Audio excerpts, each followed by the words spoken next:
Bom dia, graça e paz. Sejam muito bem-vindos a mais uma escola bíblica dominical da Igreja I de Pregai, o Grande Eu Sou. É um prazer recebê-los mais uma vez. Nós estamos dando sequência ao nosso tema sobre a Igreja de Cristo. Terminamos a temática sobre a história da Igreja. Avançamos aí pela Igreja de Atos, os séculos seguintes, a Reforma Protestante. E aí agora nós fizemos uma pausa nessa parte histórica para abordar alguns conceitos. O segundo conceito, a segunda temática que eu quero trabalhar com vocês é a missão da igreja. Então, hoje é a nossa sexta aula. Se essa é a sua primeira aula conosco, eu te convido a assistir as 5 aulas anteriores para você compreender essa parte histórica e conseguir compreender de uma forma mais completa essa sequência que nós vamos abordar agora, tá bom? Lembrando que se você for edificado, só se realmente for edificado, que você possa curtir, se inscrever no nosso canal e principalmente compartilhar a aula com outras pessoas. Amém? Gente, então nós vamos falar sobre a missão da Igreja de Cristo. Eu quis trazer para vocês alguns conceitos dentro da missão. Já vou lembrá-los que, quando nós vamos estudar esse assunto, e você vai aí, de repente, para outras literaturas, é muito comum você encontrar várias definições sobre o que é a missão da igreja. E alguns autores vão definir ali, vão dividir a missão, às vezes, em 5 itens, ou mais, menos, vão estabelecer propósitos, objetivos, cada um vai traçar de um jeito que a igreja possa compreender uma questão base. A base em si não muda, mas a forma como algum autor vai trabalhar, sim. O como que eu dividi para vocês? Eu dividi a missão da igreja em 3 propósitos. Nós vamos englobar tudo dentro deles, mas eu acredito que essa forma aqui é uma maneira de nós conseguirmos memorizar, compreender e não descartar nenhum conceito importante do que Cristo espera de nós enquanto igreja dele. Como que nós separamos isso? Eu separei a missão, então, em 3 propósitos, são eles: evangelização, adoração e serviço. E para cada propósito eu estabeleci um objetivo. Para a evangelização, qual é o objetivo? A propagação do evangelho. Enquanto evangelizamos, esperamos que almas sejam salvas, que o evangelho alcance o maior número de pessoas. Na adoração, nós vamos abordar aí na próxima aula, quando chegarmos em adoração, a questão da membresia, do corpo de Cristo, fazer parte de uma nação eleita, de um sacerdócio real, tudo com o objetivo de glorificar o nome de Deus, de exaltar o nome de Deus. Enquanto igreja, ainda assim temos um outro propósito dentro da nossa missão, que é o de serviço. Então, com os nossos dons, com os ministérios, com as obras realizadas dentro da igreja local e do próprio reino de Cristo, que são coisas diferentes, nós vamos ter como objetivo a edificação do corpo de Cristo. Então, o Senhor faz tudo com um propósito, com um objetivo, e eu gosto de traçar linhas de raciocínio utilizando propósitos e objetivos que deixam isso de forma mais clara para nós, tá? Então, o que nós vamos abordar hoje? Hoje nós vamos focar na evangelização, na parte da missão, no propósito de propagação do evangelho. É nisso que nós vamos focar hoje. Nós vamos compreender qual é esse evangelho, o que é de fato esse ide do Senhor, qual é a característica, qual é a mensagem do evangelho. E nós vamos usar muito, partindo aqui depois da explicação do ide, nós vamos usar muito as epístolas paulinas, principalmente as epístolas de Paulo aos Coríntios, porque ali nós vamos ver Paulo, uma pessoa que, obviamente, tem uma grande contribuição ali na propagação do evangelho na época da igreja primitiva. E aí, quando ele escreve aos Coríntios, ele vai ter muito a questão de defesa da fé, defesa do apostolado. Então, ele vai trazer muita exemplificação para a gente a respeito desse evangelho que ele pregava. Então, através dessas epístolas, nós vamos conseguir compreender a característica desta pregação, ok? Vamos partir lá do princípio de tudo, que é com Jesus Cristo, estabelecendo esta ordem, essa diretriz aos seus apóstolos e aos seguidores que estavam ali pouco antes da sua ascensão. Então, nós temos como referência, para você depois consultar isso, embora seja muito conhecido, tanto os evangelhos de Mateus, Marcos e Lucas, vai abordar isso, mas Mateus e Marcos de uma forma com mais ênfase. Então, nós temos lá Jesus dizendo, ide por todo mundo. Ide para onde? Esse ide, ele é completo. Eu separei aqui algumas questões que vocês vão ver que cada pergunta que nós fazemos, nós temos uma resposta. O próprio verso, a própria referência bíblica responde a nós o que é esse id. Em Mateus, que é um pouco mais completo, nós vamos entender que esse id, quando nós perguntamos aqui, o que é o id? É o pregar o evangelho. Ele fala, forme discípulos, os batize e os ensine. Então, o id é a pregação do evangelho. O id é essa propagação do evangelho, onde após esse evangelho ser anunciado, essas pessoas serão batizadas e depois serão acompanhadas dentro do que nós vamos abordar mais para frente lá no processo de discipulado e ensino da palavra de Deus. Mas o que, então, vai ser a pregação do evangelho? Para quem, gente? Para toda criatura. Não somos nós quem selecionamos. O próprio Cristo diz, pregai a toda criatura. Se ela vai se converter ou não, isso é outra questão. Não nos convém discursar a respeito disso. Onde, gente? Por todo mundo. Em próprio Atos, Jesus fala, comece pela Judéia, pela Samaria, e vá até os confins da terra. Então, pregue por todo o mundo. Constantemente ele repete isso. Inclusive, quando ele fala sobre o sermão ali no princípio das dores, ele cita isso novamente. Quando o evangelho foi pregado a toda raça, língua e nação, aí virá o fim. Então, aonde? Por toda a face da terra. Quem vai, gente? As testemunhas. Então são os missionários, Hannah. Não. Para e pensa um pouquinho. Jesus fala assim para eles, então sereis minhas testemunhas, quando vocês fizerem isso. Na verdade, todos nós, ao sermos participantes da graça do Evangelho de Cristo, nos tornamos testemunhas de Cristo. Então, pregamos o Evangelho, como Paulo diz ao próprio Timóteo, devemos pregar a tempo e fora de tempo. É claro que os missionários vão ouvir o chamado de Deus, vão dar atenção à voz de Deus, e vão ser pessoas que vão ter uma vida de abnegação a ponto de chegar a lugares onde a igreja local não consegue ir. Essa é a diferença. Mas quando nós temos os missionários chegando a locais onde nós não conseguimos ir, nós não estamos nos eximindo da responsabilidade de também sermos testemunhas do Evangelho. E é uma coisa que hoje, às vezes, as pessoas embaralham um pouquinho, né? Elas falam, não, isso é para algumas funções eclesiásticas, principalmente a saber, isso é para o missionário. Eu não tenho obrigação nenhuma nisso. Eu gostaria até de trocar a palavra obrigação ou responsabilidade por prazer.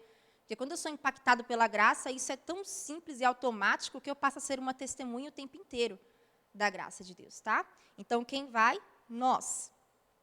Claro, como eu já expliquei também, os missionários. Como, gente? Aqui vai entrar os recursos. Então, ao longo da história da igreja, dentro da própria história secular, como nós já vimos, nós vamos avançando na questão dos recursos. Quando você vê lá as viagens missionárias de Paulo e os seus auxiliadores, como era difícil e como, mesmo assim, eles conseguiram propagar o evangelho.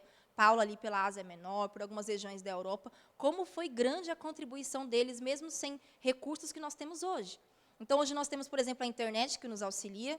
Imagina Paulo hoje utilizando o recurso que nós temos.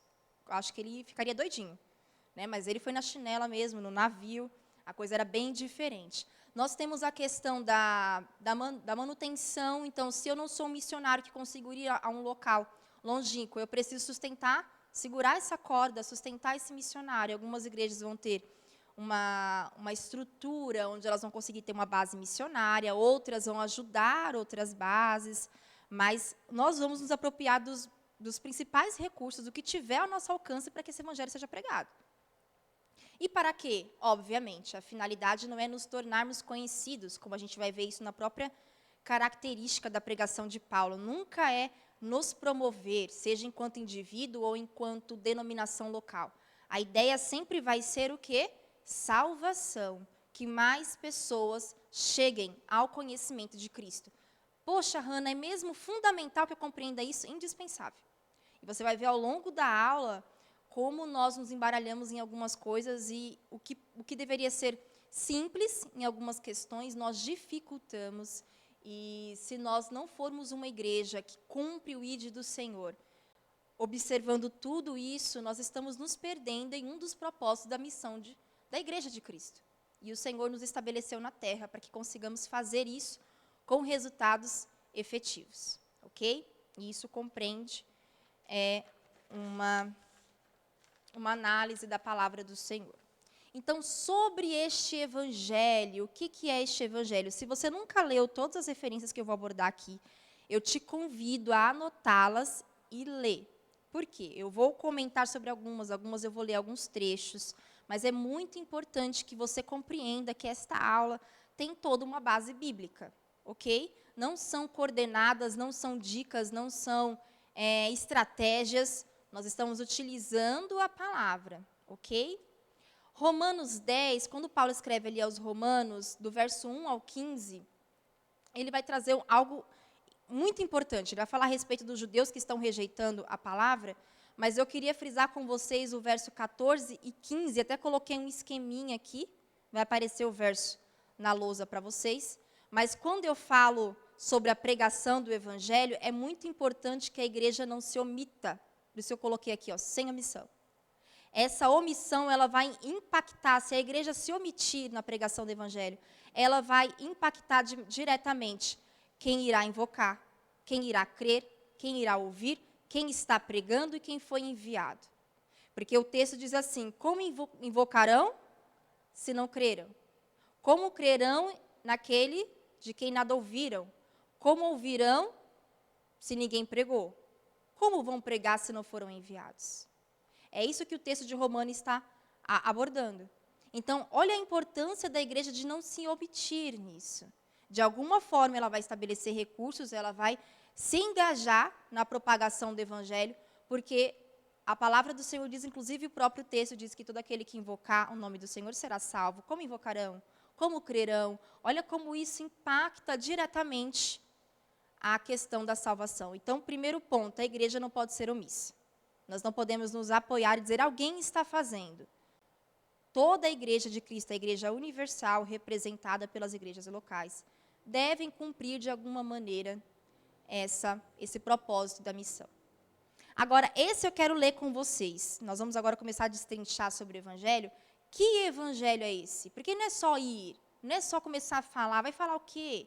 Qual é a característica? Que evangelho é esse que nós pregamos? Qual é esse evangelho? Eu quero abordar com vocês Efésios 3, a partir do verso 8.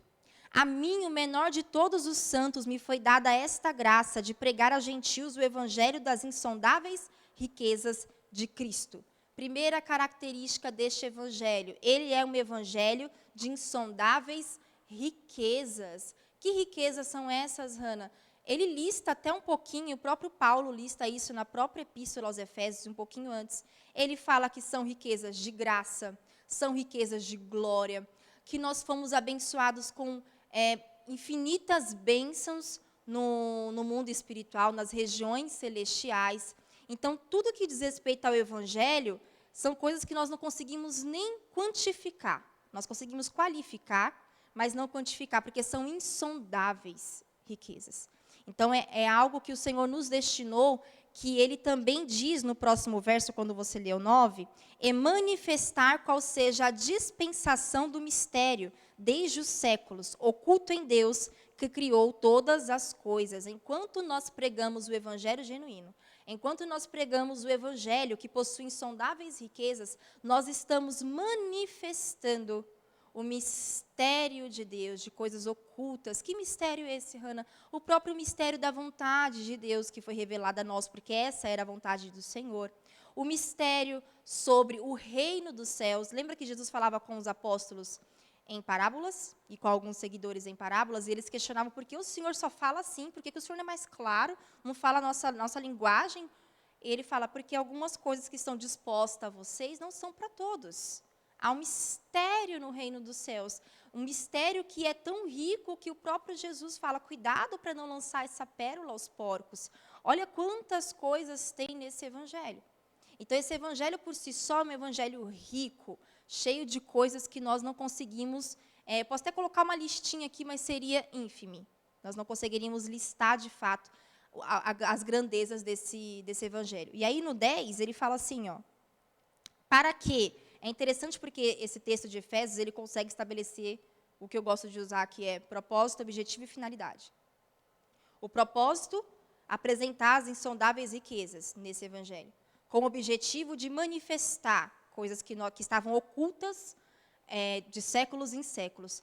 Com qual finalidade? O verso 10 diz, para que pela igreja, ou seja, com a finalidade de que a igreja apresente, torne conhecida, estou trocando aqui um pouquinho, está parafraseando, torne conhecida a multiforme sabedoria de Deus, agora, dos principados e potestades dos lugares celestiais.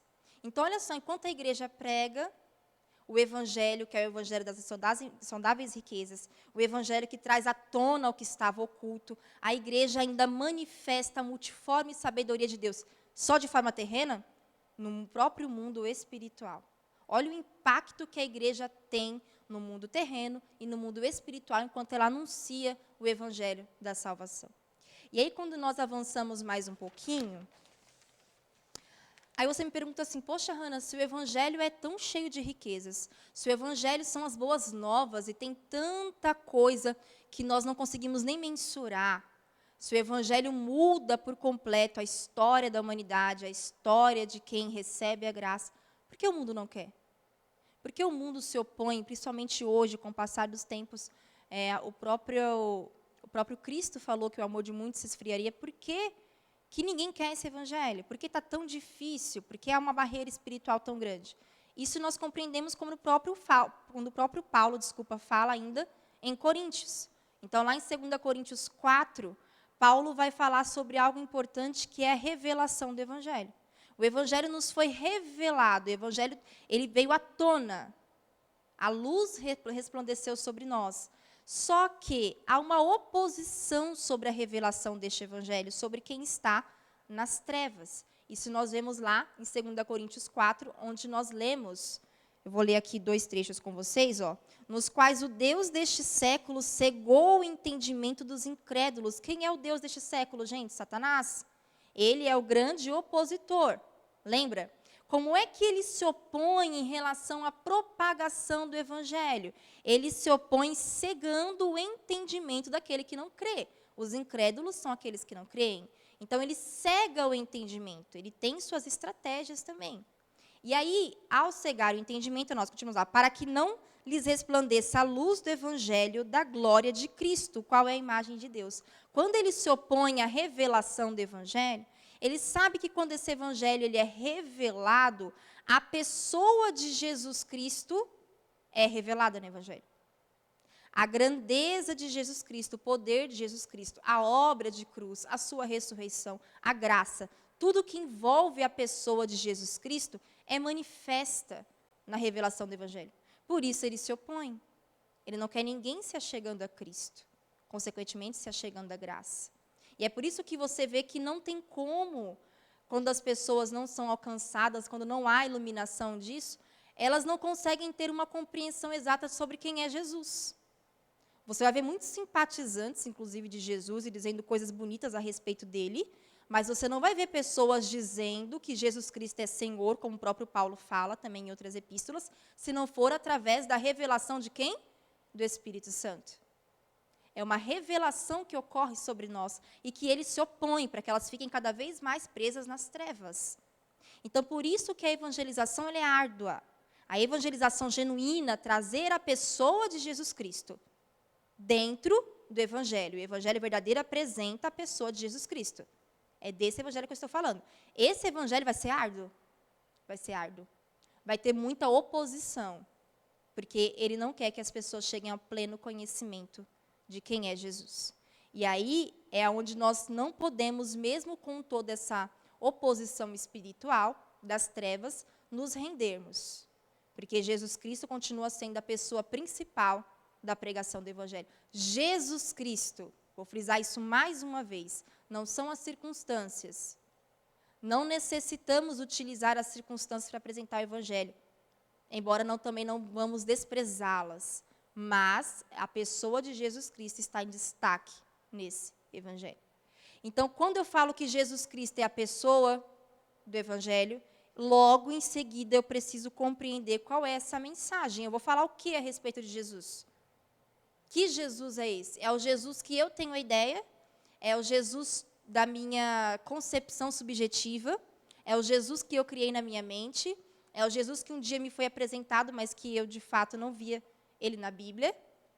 Então, nós temos que tomar muito cuidado, porque em 1 Coríntios 1, a partir do verso 18, vou ler alguns com vocês, nós vamos entender qual é a mensagem do Evangelho. Que mensagem é essa? Ah, Hannah, é muito simples, é muito óbvio, é só apresentar Jesus. Mas nós vamos ver que não é bem assim. Lê comigo aí, ó. Certamente a palavra da cruz é loucura para os que se perdem, mas para nós que somos salvos, poder de Deus. Vamos ler só mais alguns. Pois está escrito, destruirei a sabedoria dos sábios e aniquilarei a inteligência dos instruídos. Eu acho que, se eu não me engano, vai passar para o 25. Avança um pouquinho. Porque a loucura de Deus é mais sábia do que a dos homens, e a fraqueza de Deus mais forte do que a dos homens. O que eu coloquei aqui para vocês, gente? Qual é a principal mensagem do Evangelho? Cruz. Tudo se resume à cruz. Ele fala, inclusive, se eu não me engano, acho que ele fala no 23. Mas nós pregamos a Cristo crucificado, escândalo para os judeus, loucura para os gentios. O que Paulo pregava? Quando ele fala nós, ele e os seus auxiliadores, o que nós pregamos? O Cristo crucificado. Qual é a principal mensagem do Evangelho? Cruz. Um Cristo que sofreu, padeceu, foi crucificado, porém ressurgiu ao terceiro dia para a remissão dos nossos pecados. Então, a mensagem de cruz, ela não é modificada. Paulo deixa muito bem claro, nós pregamos a vocês, mesmo sendo loucura, é uma outra característica dessa pregação. Quando nós pregamos a cruz de Cristo, o Cristo crucificado, a obra de cruz, ela se torna loucura mesmo para quem a escuta. E aí você pode pensar assim, poxa, Hannah, hoje nós não vemos muito isso, a impressão que dá é que parece que é uma mensagem que passou. É uma mensagem que não atrai mais as pessoas. Tem tanta coisa sobre Jesus para a gente falar, por que eu preciso chegar até as pessoas, anunciá-las o Evangelho, não desprezando a mensagem da cruz, não desprezando o Cristo crucificado? Por que eu não posso anunciar outras características de Jesus Cristo? Porque essas demais características ela vai naturalmente descobrir. É óbvio que Jesus cura, salva, liberta. Tudo isso, essa pessoa, ao ser agraciada pela graça, ela vai descobrir em Cristo, isso é consequência. Agora, o Evangelho a ser pregado deve focar num Cristo que morreu para a remissão dos nossos pecados. Porque senão esse homem, essa pessoa de Jesus Cristo vai ter uma outra conotação, que é a conotação que nós vemos hoje geral no mundo. Olha, eu acredito num Jesus Cristo que veio à Terra, acho bonito, que ele profetizou, que ele ajudou os pobres, que ele teve misericórdia pelos doentes. Não é assim que as pessoas falam? Mas essa coisa de você falar que ele morreu por mim, sendo que eu nem saberia que existiria, você falar para mim que tem essa coisa do pecado, que ele morreu pelos meus pecados, isso não entra muito na minha cabeça. E aí, gente, tudo isso não entra muito na minha cabeça por quê? Eu não posso esquecer. Satanás está cegando o entendimento. Só que isso não é motivo para que a igreja de Cristo mude a sua mensagem. O próprio Paulo fala assim, se alguém vos apresentar um outro Jesus, que não seja o Jesus Cristo crucificado, que ressuscitou ao terceiro dia, isso é anátema, isso é maldição. Não há necessidade de mudarmos a mensagem, até porque não temos poder para isso. Seremos cobrados se mudarmos. O evangelho genuíno apresenta a pessoa de Jesus Cristo e apresenta a mensagem que não pode ser modificada. Nós pregamos um Cristo crucificado. Então, que vai ser loucura para muitos quando ouvirem. Esse tipo de pregação vai ser loucura. Mas para nós, que fomos alcançados, sabemos que é o poder de Cristo operando em nós. Então, essa mensagem ela não é mudada. Aí você fala assim, poxa, Hannah, mas como é que você explica, então, quando ele fala até mesmo aos próprios coríntios, em Coríntios 9, 1 Coríntios 9, ele fala que ele se fez judeu para ganhar os da lei, que ele se fez gentil para ganhar os que não tinham conhecimento sobre Deus, que se fez fraco para ganhar o fraco, que ele se fez tudo para ganhar todos. Hannah, ele não está mudando a mensagem da cruz, não. O próprio texto diz assim, embora eu tenha me feito tudo para ganhar a todos, tomei o cuidado de que, enquanto eu pregasse, não fosse desqualificado. Preguei para os judeus que estavam debaixo da lei, mas eu me lembrava, Paulo dizia, mas eu não me esqueci em nenhum momento que eu não estava mais debaixo do jugo da lei.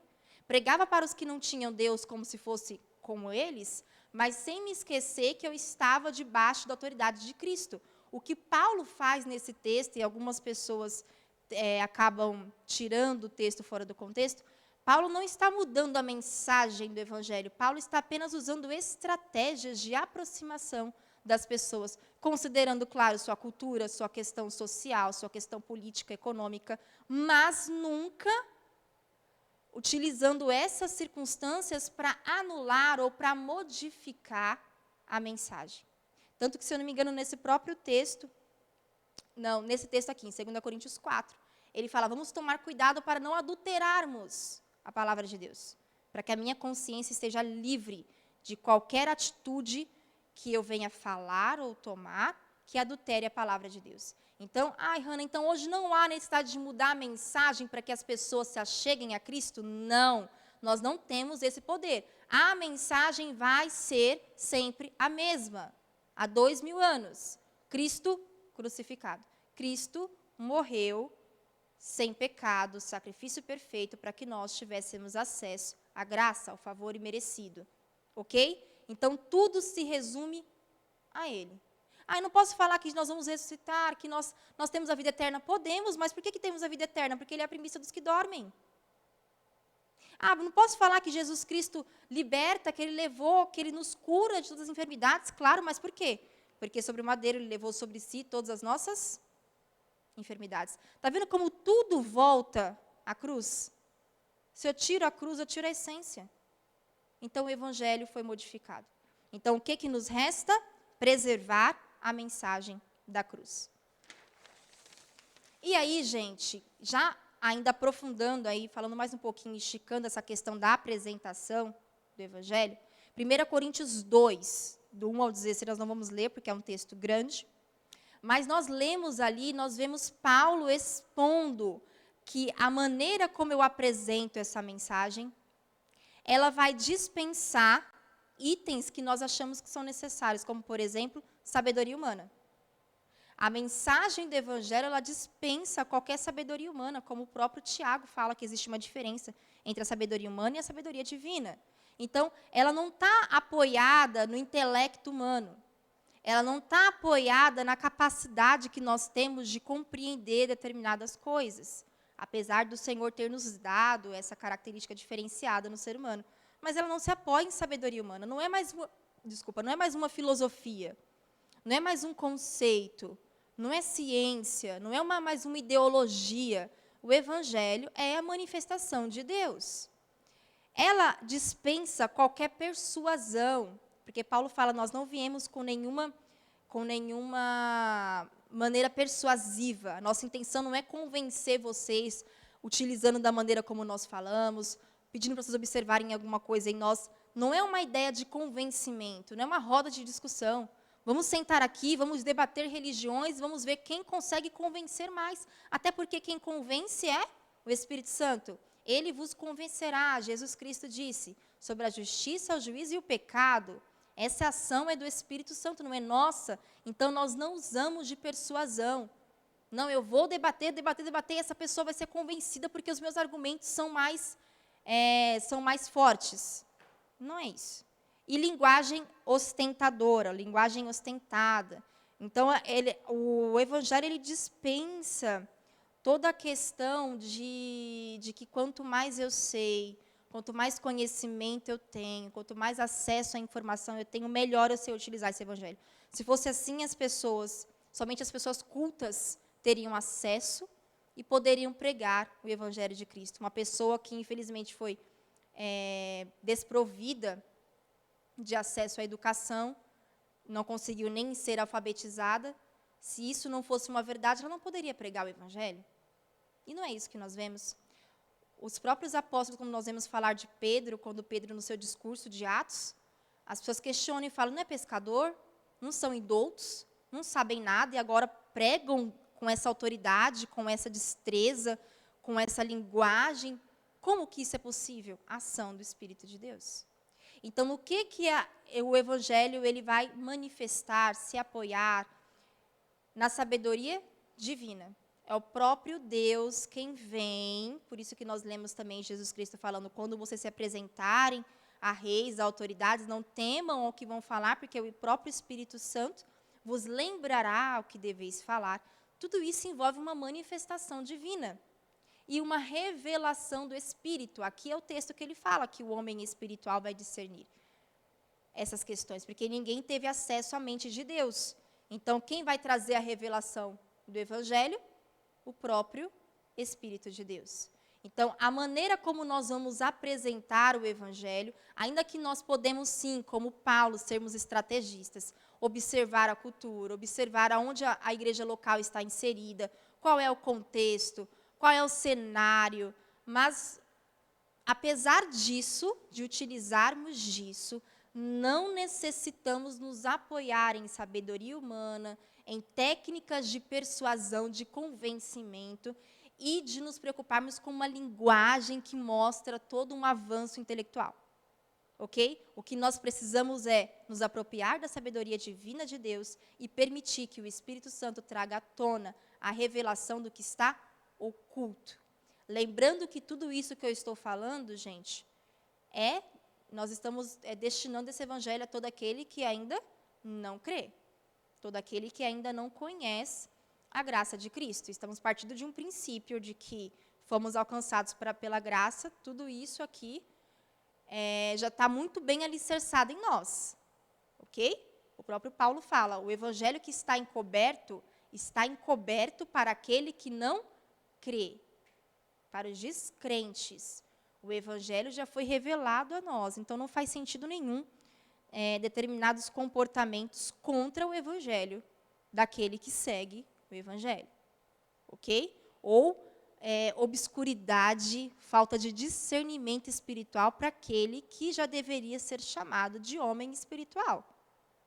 Então, tudo isso daqui tem que estar muito bem claro na nossa mente, que nós estamos compreendendo o que falar, para quem falar, como falar para aqueles que não foram alcançados pela graça. É claro que o Cristo crucificado tem que ser muito bem verdade para mim, quando eu for falar sobre ele para outro. Isso não pode mais ser nenhum segredo para nós. Isso tem que estar muito bem revelado a nós, muito bem definido a nós, ok? Senão não faria sentido nenhum. E aí, em 2 Coríntios 10, do verso 13 ao 18, nós temos a esfera de ação. E aí eu separei alguns versos para a gente ler. Nós, porém, não nos gloriaremos sem medida, mas respeitamos o limite da esfera de ação que Deus nos demarcou e que se estende até vós. Separei mais alguns também. Aquele, porém, que se gloria, glorie-se no Senhor. O 18. Porque não é aprovado quem a si mesmo se louva, e sim aquele a quem o Senhor louva. Existe um limite na esfera de ação da pregação. Que quem é que demarca esse limite? O próprio Deus. É o Senhor quem estabelece ali a atuação, até que ponto aquele evangelho vai se estender, vai chegar. E quando Paulo está conversando com eles, ele fala assim, nós não vamos nos gloriar nisso. Não vamos nos gloriar se a partir daqui o evangelho vai se expandir através da vida de vocês. Não vamos chegar além daquilo que o Senhor estabeleceu a nós. Nós entendemos que é o Senhor quem abre caminhos, assim como Satanás se opõe tentando fechar os caminhos, é o Senhor quem abre os caminhos e a igreja local, por exemplo, representando a Igreja Universal, ela chega até onde o Senhor diz para ela chegar. Então, nós não fazemos nada sem a percepção de que quem direciona, quem abre o caminho, quem abençoa, quem estabelece recursos, quem faz tudo acontecer, quem opera tudo em todos, é o próprio Deus. Então, como é que eu vou me gloriar nisso, se a ação não é minha? Eu sou apenas um representante, eu sou apenas uma pessoa usada por Deus para levar o evangelho. Eu não tenho por que me gloriar nisso. E até coloquei aqui para vocês a diferença de glória. Glória ou aprovação? Ele fala, se eu for me gloriar, que na verdade eu prefira ser aprovado por Deus. Que eu me glorie no Senhor, por ser usado por Ele, devolva a glória para Ele. e que eu espere que Ele mesmo me aprove no que eu estou fazendo, mas não roubar a glória para si. Então, quando eu falo de evangelização, quando eu falo de propagação do Evangelho, não há razão nenhuma para a igreja desviar a glória que é do Senhor para ela. Não há razão para isso. A glória, ela sempre retorna ao Senhor. Nossa, evangelizamos e tivemos 30 batismos numa igreja tal, e 100 pessoas se converteram e tal. Para quem é a glória disso? Deus. Não é porque nós somos muito estrategistas, deu certo. Não, se houve realmente uma estratégia, foi o Senhor quem iluminou a mente. Tudo retorna a Deus. Então, não há razões até para disputas. O evangelho não é uma questão de disputa de quem evangeliza mais, quem batiza mais. Porque toda a glória volta ao Senhor. Então, uma igreja que entende o propósito de evangelização, ela entende a importância de que isso seja realizado na igreja e também compreende o resultado final, que isso pertence a Deus, a glória pertence a Deus. Hannah, a igreja de Atos seguia isso, compreendia isso? Vamos ler Atos 2:47, que diz assim: louvando a Deus e contando com a simpatia de todo o povo, mas é a parte B. Enquanto isso, acrescentava-lhes o Senhor dia a dia os que iam sendo salvos. Aí você lê isso e fala assim, opa, então aqui não tinha evangelização. A igreja estava de boa e quem ia acrescentando era o Espírito Santo. Abria lá o cenáculo, abria reunião na casa, que não tinha igreja ainda, o edifício. E aí o Espírito Santo ia mandando, vamos ver quem vai mandar hoje, vamos ver quem vai entrar hoje. Não, querida, aqui está demonstrando um trabalho em conjunto. Uma igreja que se propõe a pregação do evangelho genuíno, é óbvio que o Espírito Santo vai atuar juntamente. O Espírito Santo também está atuando aqui nessa igreja de Atos, e é o que ele deseja, né? Espaço para atuar na igreja de Cristo hoje. Mas é óbvio que essa igreja estava o tempo inteiro, constantemente propagando o evangelho. Até quando era perseguida, Atos 8, lembra a perseguição? E aí depois disso nós temos lá as obras missionárias com Paulo e com os demais. O que a gente mais vê é o evangelho sendo propagado, seja por eles ou de forma local, de casa em casa. Mas aqui, quando a gente lê que o Espírito Santo acrescentava, é que o Espírito Santo trabalhava, ele tinha espaço para agir, ele tinha espaço para convencer, tinha espaço para se revelar e para revelar a palavra. Porque também de nada adianta se propor a pregar este evangelho sem dar espaço para o Espírito Santo agir, que é o responsável por convencer. Então, nós vemos sim a igreja de Atos solidificada nesse conceito. Ela não deixou apenas para os apóstolos. Por isso que o Senhor ia acrescentando dia a dia os que iam sendo salvos. E aí, voltando na questão do ide, o Senhor fala, aqueles que crerem e forem batizados serão salvos.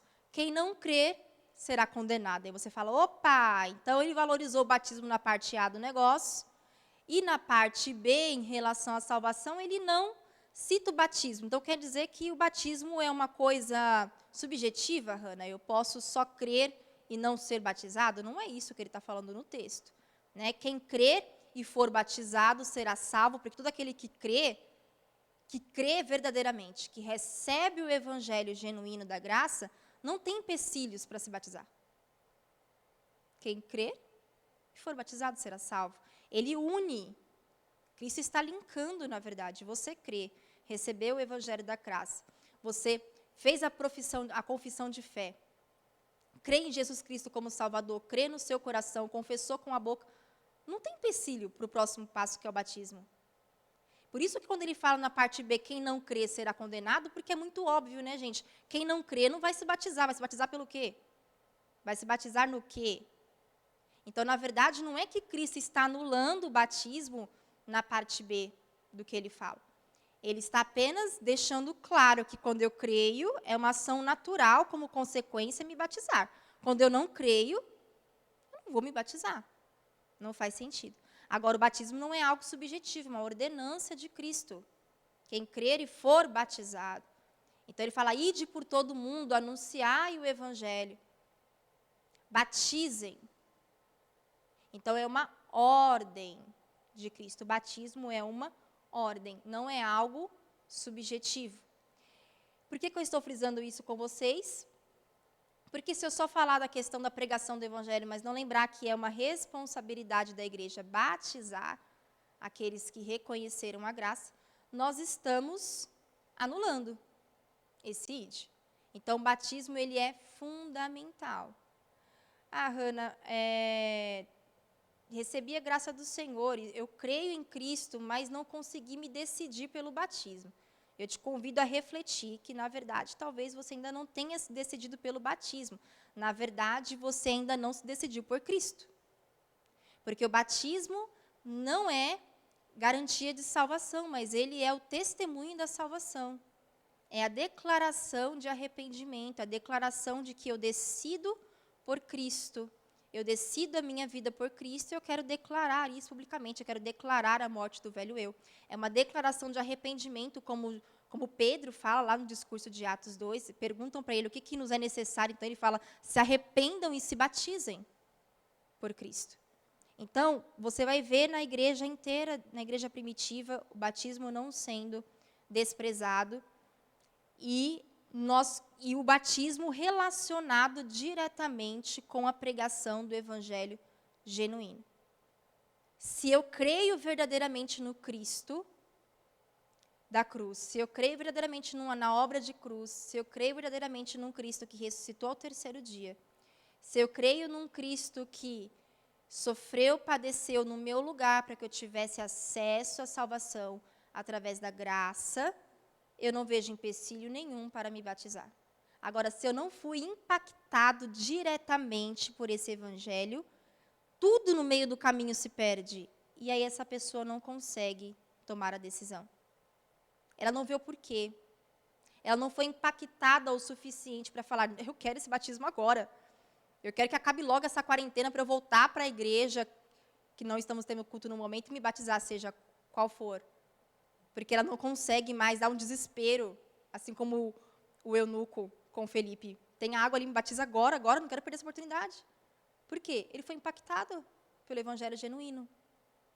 Entende? Então, não há espaço para isso. E o id do Senhor, ele é completo na pregação do evangelho, no batismo e no discipulado, no ensino da palavra, que a gente vai compreender melhor isso quando chegarmos na outra parte da missão, que é a adoração e o serviço. Ok? Então, eu te convido a refletir sobre isso e compreender que tudo que nós vimos aqui hoje, a própria instrução da palavra nos ensina que não há necessidade de modificar. Somos agraciados, somos atraídos pelo evangelho verdadeiro. Não há necessidade de modificá-lo para que as pessoas se acheguem a Cristo e verdadeiramente sejam impactadas por esse evangelho. Amém? Curve sua cabeça comigo. Senhor, nós te agradecemos por esta aula, te agradecemos pelo que o Senhor nos ensinou, que possamos cumprir verdadeiramente o teu id, que possamos avançar, chegar em lugares inimagináveis, que possamos ver pessoas alcançadas pela graça, pela pregação do evangelho, sem ter a necessidade de pensar que nós temos o poder de mudar qualquer coisa na tua palavra. Que as pessoas não se achegarão a Cristo pelo que Ele é. Que as pessoas não se achegarão a Cristo pelo que o Senhor fez. Quando, na verdade, o que nós precisamos é nos apropriar da palavra verdadeiramente e pregar a mensagem da cruz como sempre foi. Que o Senhor nos ajude em todo o tempo, que possamos ser verdadeiramente impactados pelo Teu Evangelho, para que outros tenham o desejo de descobrir o que há em nós. No nome de Jesus, amém. Tenha um ótimo domingo e não se esqueça, domingo que vem nós temos mais uma aula, sempre nesse mesmo horário, nesse mesmo canal. Não perca, não deixe de crescer na graça e no conhecimento. Um bom domingo, fiquem com Deus.